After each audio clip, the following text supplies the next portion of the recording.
K2 doesn't just kill climbers, it funnels them into kill zones shaped by the mountain's own geometry. A 60-degree couloir pinned beneath a 30-meter serac overhang, a chimney slot angled at nearly 80 degrees, with anchor gaps stretching over 30 meters. Since 1939, these sections have claimed some of the strongest alpinists ever to rope up. 6 dead within days during the Black Summer of 1986, and 11 more swept away in 2008. The falls on this mountain are unlike anything else at extreme altitude, and the reason begins with a handful of lethal features that most climbers don't fully understand until they're already trapped inside them. At 8,200 meters, the bottleneck couloir narrows into a corridor of ice, tilting between 50 and 60 degrees, steep enough that every step demands total focus, but just shallow enough to lure climbers upward. Directly overhead, a 30-meter serac hangs like a guillotine, its fractured blue mass looming over the entire route. The geometry of this section leaves no margin for error. The couloir itself is barely wide enough for a single rope line, forcing every climber onto the same exposed traverse, directly beneath the serac's overhang. Fixed ropes, when present, are strung from ice screws or rock horns, hammered into brittle, wind-scoured surfaces. The anchors are spaced at unpredictable intervals, sometimes as far as 10 to 12 meters apart, with the final anchor often set at a ledge known as Dead Man's Point.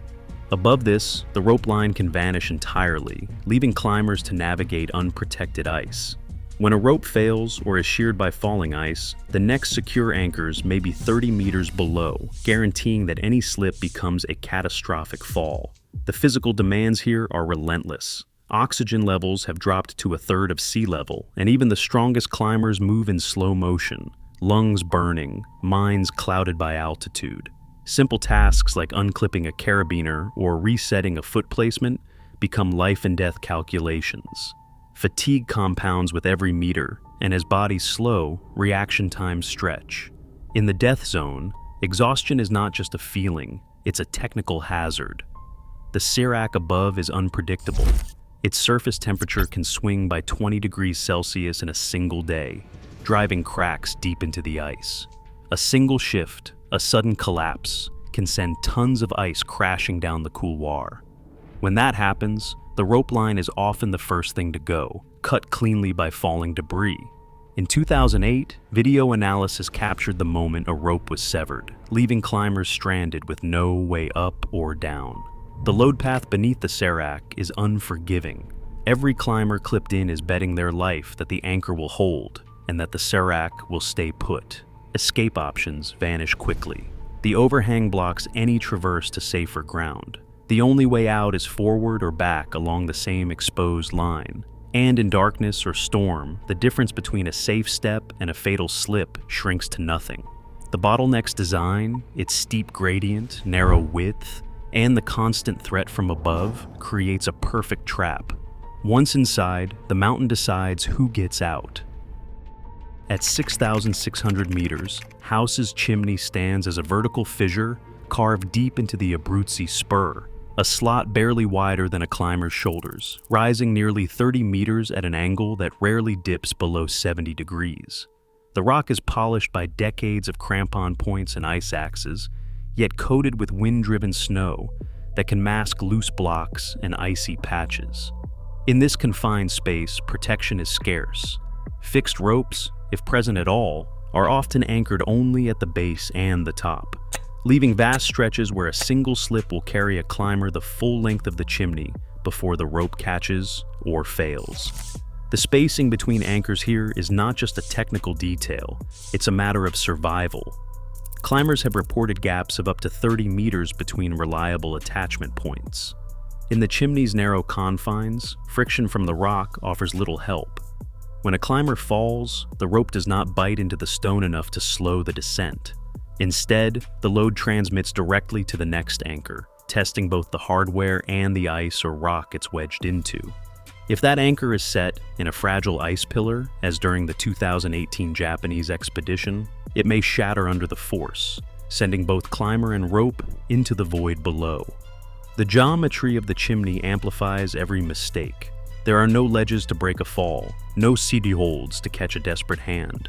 The climber is funneled downward, gathering speed until the rope or anchor intervenes or gives way.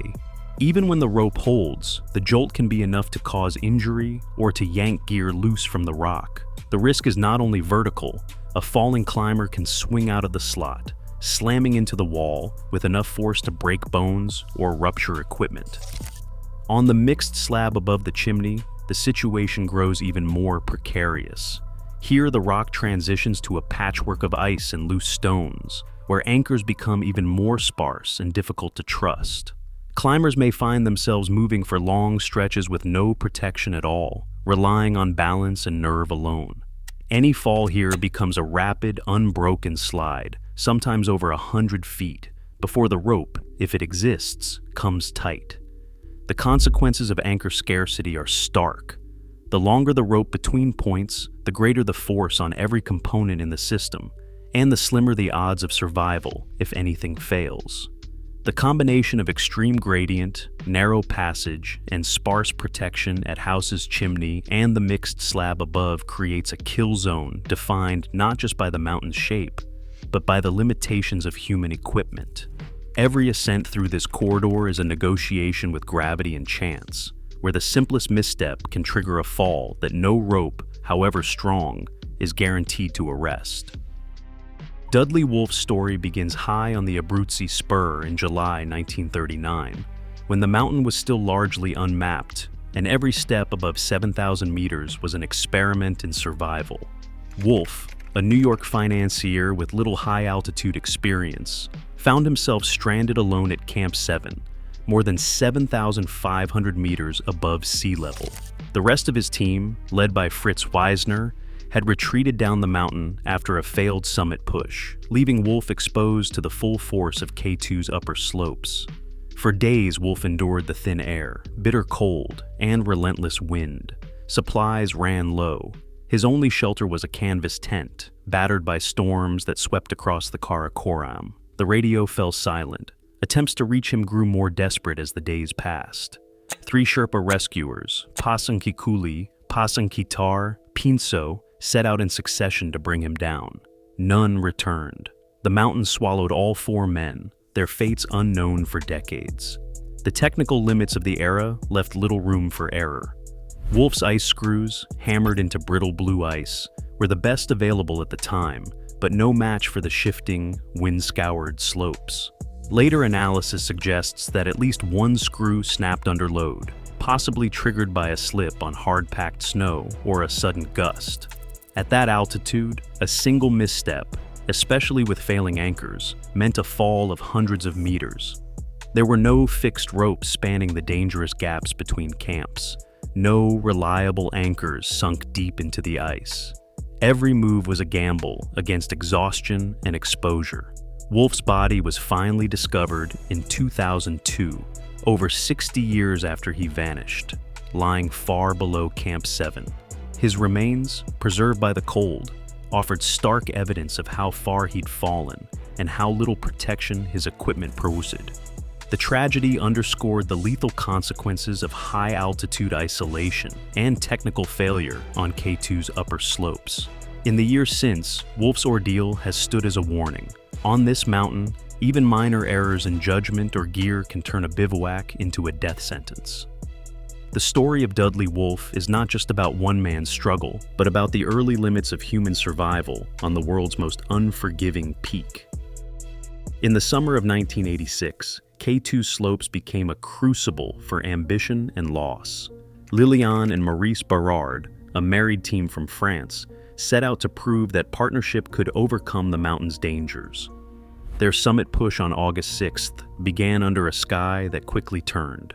As they moved above Camp 3, the wind rose to hurricane force, driving snow sideways and erasing the route behind them.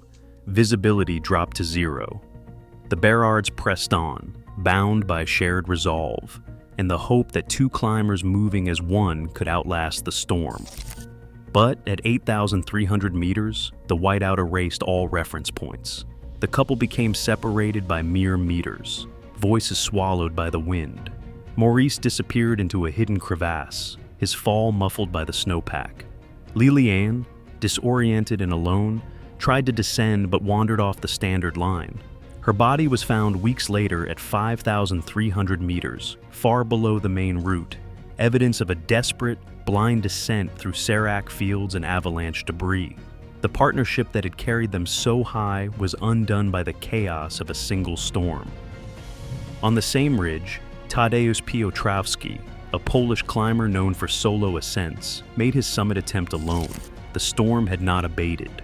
As Piotrowski traversed a narrow ice field, a falling ice block struck him, shattering his ice axe and severing the fixed rope he was using for protection. The impact left him with no tool to arrest his slide. He fell more than 30 meters down a slab of blue ice, vanishing from view. The Polish team, battered by the same weather, could not retrieve him. His body was never found. The contrast between the Berard's teamwork and Piotrowski's solitary push reveals the thin margin between survival and disaster on K2. In both cases, the mountain's physics, crevasses hidden by storm snow, ice blocks poised to fall, ropes that can snap in an instant, rendered human plans irrelevant. Equipment that functioned perfectly in the morning failed without warning by afternoon. Storms turned routine steps into fatal errors. In that summer, the line between ambition and tragedy was measured not in meters, but in seconds, and the strength of a single anchor. Renato Casarotto's last descent on K2 began alone, forced by a sudden shift in weather. At 8,300 meters, wind howled at 120 kilometers per hour, sweeping snow across the De Filippi Glacier and erasing the route. Casarotto, isolated and battered, pressed on through the whiteout. He reached a snow bridge, unaware of the 40-meter deep crevasse beneath. His foot broke through. The fall was instant, the rope catching him just long enough to slam him against the ice. Injured, he managed a final radio call to his wife, Greta, describing the darkness and the cold closing in. Rescue teams, trapped by the same storm, could not reach him. When the weather cleared 2 days later, Casarotto's body was found deep in the crevasse, still in his harness, frozen in the position he had fought to hold. Wojciech Rouge, climbing with the Polish Magic Line team, faced his own ordeal days before. On August 3rd, Rouge and his partners reached the summit, but the descent turned desperate as a blizzard closed in. Temperatures dropped below -40. Frostbite seized his hands, making every movement a battle. Fixed ropes on the Black Pyramid vanished under drifting snow. Rouge, unable to hold on, lost contact with the line and vanished into the darkness. His body was never found. The depth of his fall remains unknown, lost somewhere in the fractured slabs and hidden voids of the pyramid. Dobrosława Miodowicz Wolfe, attempting the North Ridge, bivouacked at 8,100 meters on August 9th. Night brought a katabatic wind, gusting to 140 kilometers per hour. The temperature plunged. The wind ripped her tent from its anchors, leaving her exposed. By the time rescuers reached her, the cold had already claimed her life. Casarotto, Rouge, and Miodowicz Wolfe were each overtaken by a cascade of hazards, crevasses, frostbite, hurricane-force winds. On K2, even the most experienced climbers find every descent a wager against exhaustion and silence. The Black Summer of 1986 ended not with isolated accidents, but with the mountain's relentless punishment for any weakness. Alison Hargreaves reached the summit of K2 on August 13, 1995. She was alone, exhausted, and racing the onset of a storm she had seen brewing on the horizon. The descent began under a sky that darkened by the minute. Wind speeds climbed rapidly, with gusts topping 100 kilometers per hour. Hargreaves, a mother of two, had written about the pull between her children waiting at home and her drive to stand on the world's hardest peaks. That conflict haunted every step down the bottleneck. Jeff Lakes, climbing nearby, faced the same storm. Both had to trust fixed ropes anchored into brittle ice, each anchor now bearing loads multiplied by the wind's force. At these speeds, even a well-set ice screw can fail. The ropes vibrated and snapped taut under the gusts, transferring shock loads to the anchors. When one anchor failed, the rope above it went slack, leaving nothing between the climber and the void below. Visibility vanished as the whiteout closed in. The route, barely discernible in good weather, became a memory. Hargreaves and Lakes were separated by only minutes on the descent, but the storm erased all sense of distance. Radio calls were lost in the wind. Their last known positions were just below the bottleneck, at around 8,200 meters, where the slope steepens and the fixed ropes end. There, the storm's violence became absolute. The wind tore at clothing and gear, ripping gloves from hands and goggles from faces. Hargreaves was swept from the route, her body never recovered. Lakes was last seen clinging to an anchor point, fighting to move lower as the ropes danced in the gale. He too vanished, claimed by the mountain. The aftermath left only questions. No one could say with certainty whether it was the wind, a snapped anchor, or exhaustion that delivered the final blow. What remains is the knowledge that on K2, a sudden storm can turn any descent into a rescue attempt with no hope of return. For Hargreaves, the struggle between ambition and responsibility played out in the world's most unforgiving arena, and for Lakes, the attempt to help ended in the same silence. The mountain offered no explanation, only the evidence of anchors snapped clean and ropes trailing into the white. On August 1st, 2008, the mixed face above the bottleneck revealed another layer of risk that would soon haunt every climber on the mountain. Dren Mandic, a Serbian alpinist, was moving with his team along a patch of steep blue ice at roughly 8,200 meters. The route here offered little in the way of security. Anchors were scarce, and the fixed rope was strung between ice screws spaced far wider than ideal. Mandic unclipped to pass a knot, lost his footing, and in a heartbeat, he was airborne. The fall stretched over 25 meters before the rope caught, but the jolt was too much for the system.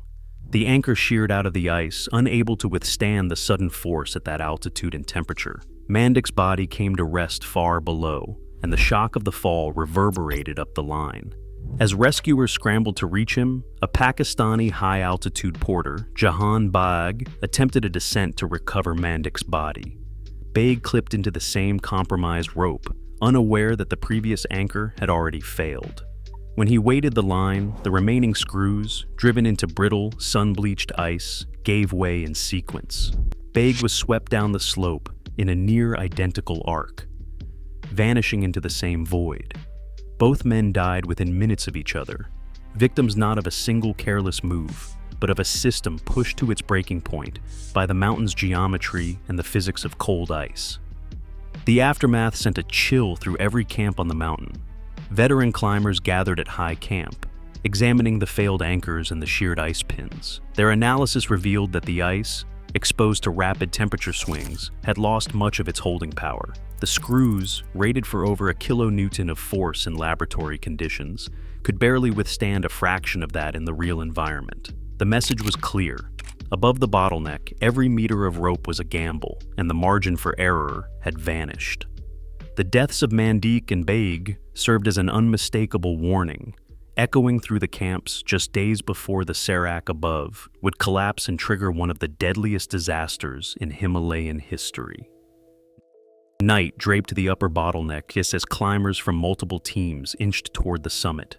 Exhaustion weighed on every movement.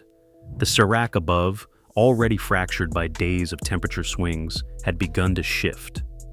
At 8,300 meters, a 12-meter wide slab of ice tore free, dropping without warning onto the only rope line connecting more than a dozen climbers to safety. The impact severed the rope in an instant. Those clipped in above were left stranded, cut off from any descent. Those below were swept from their stances or left dangling, their harnesses biting into flesh as the shock load ripped anchors from the ice.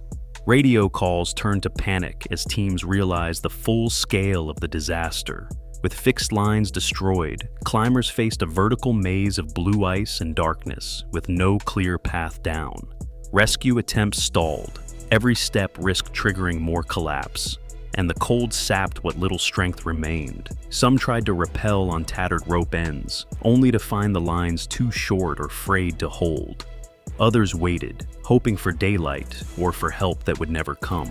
Over the next 24 hours, the mountain claimed 11 lives, an unprecedented toll in modern Himalayan climbing. Among the dead were Rolf Bay, Ger McDonnell, Hugues Dobaredi, and porters swept away as they tried to help others. The fatality rate for those above the bottleneck spiked by 15% in a single night. Survivors later described the sensation of being trapped in a slot with no exit, forced to make impossible choices as oxygen dwindled and the mountain shifted beneath their feet. Analysis of the disaster revealed a lethal chain reaction. A single serac release cut the only descent line, transforming a technical challenge into a mass casualty event. The 2008 catastrophe forced the climbing world to confront the limits of fixed rope strategy on K2. In the aftermath, debates erupted over anchor redundancy, CRAC monitoring, and the ethics of sending large teams through a kill zone with no backup. For many, the events of that night redefined the meaning of risk on the savage mountain. Fredrik Eriksson was no stranger to risk. By 2010, the Swedish ski mountaineer had already logged descents on some of the world's most dangerous faces. But as he set his sights on K2's bottleneck, he carried more than ambition. He carried the trust that modern equipment could tip the odds. Eriksson's plan was bold: reach the summit, then ski from the top, using the latest carbon fiber poles and ultralight harnesses engineered for the cold. Temperatures on the upper mountain hovered near -30°C, a range where even the strongest materials become unpredictable. Carbon composites, tested in labs at sea level, can splinter without warning when exposed to the brittle cold of K2's death zone. On August 6th, Eriksson and his partner, Trey Cook, moved above 8,300 meters. The wind was steady, gusting hard enough to sandblast exposed skin. As Eriksson prepared to fix a piton on a narrow patch of blue ice, a small rock dislodged from above. It struck his pole, snapping it instantly. The break was not a slow bend, but a sharp, explosive failure. A reminder that at this altitude, the margin for error is measured in millimeters and microseconds. Eriksson lost his balance. With nothing to brace against, he tumbled backward, sliding out of control down the icy slope. The fixed rope, strung between anchors spaced more than 10 meters apart, caught him for only a moment before a secondary anchor failed under the multiplied shock load. Eriksson's body came to rest nearly 5 meters beneath the surface, buried by avalanche debris. It took hours for rescuers to locate him, and by the time they reached the site, there was nothing left to do. The incident sent shockwaves through the climbing community. Eriksson's gear, designed to withstand the most punishing conditions, had been rendered useless by a single moment of bad luck and the physics of extreme cold. The promise of modern innovation proved powerless against the mountain's raw force. For climbers on K2, the lesson was harsh and clear. No technology, no matter how advanced, can guarantee survival when the mountain decides otherwise. Night on K2 is absolute. At 6,600 meters, the thin air carries no warmth, and the only light comes from the flicker of headlamps moving against ice-black stone. On July 7th, 2018, Serge Desserolles, a seasoned Canadian climber and leader of the K2 Broad Peak expedition, began his descent from House's chimney. The route here is a narrow vertical crack, 30 meters of exposed stone and ice, with little room for error. The fixed rope, strung earlier in the day, was anchored to a single ice pin hammered into brittle, wind-hardened ice, a compromise forced by the absence of solid rock placements. The temperature hovered near -30°C. Metal at these extremes becomes unreliable, prone to microfractures invisible to the eye.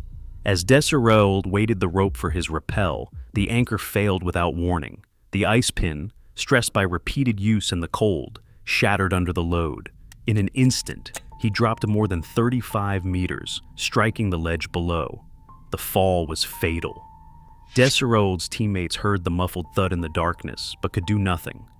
The rope, still intact, hung uselessly from the broken anchor. Forensic analysis later showed the pin had sheared cleanly at the point where the metal met the ice. A classic cold-induced brittle fracture. The fixed line, designed to hold under normal conditions, was rendered worthless by the combination of altitude, temperature, and repeated stress. The aftermath rippled through the camps. Climbers debated whether the anchor had been set too shallow, or if the ice itself had weakened after days of freeze-thaw cycles. But the lesson was clear. In the death zone, even the best gear can fail silently, and darkness magnifies every risk. Desserold's fall stands as a stark warning of how vision, judgment, and hardware are all compromised when night and cold converge on K2's lethal corridors.